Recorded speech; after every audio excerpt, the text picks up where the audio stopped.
Balzo in avanti di ben 10 posizioni per Padova nell'annuale classifica della qualità della vita nelle 107 province italiane. Si posiziona quindi al 19° posto. La prima in Veneto è Verona, che arriva nella top 10 con un miglioramento di 6 posizioni rispetto all'anno precedente. Treviso è 20ª, guadagnando una posizione. Poco distante Vicenza, che raggiunge la 22ª piazza con un balzo di 16 posti rispetto al 2022. Anche Rovigo vede un miglioramento del suo posizionamento, è salita di 9 posizioni ed è arrivata al 68° posto.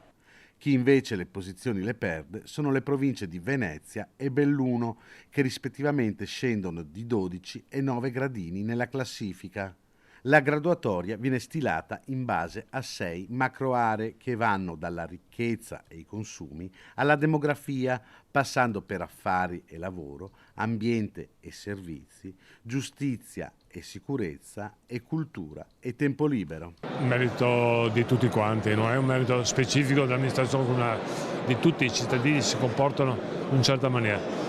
Noi stiamo incentivando, stiamo cercando di aiutare tutti quanti sotto tutti gli aspetti, però la qualità della vita a Padova sta crescendo e motivo di soddisfazione e orgoglio da parte mia. Il lavoro dell'amministrazione si sta rivelando positivo, ma in tutti i sensi, nel senso che cerchiamo di aiutare gli altri, cerchiamo di stare tranquilli, meno decisi possibile. Io sono soddisfatto.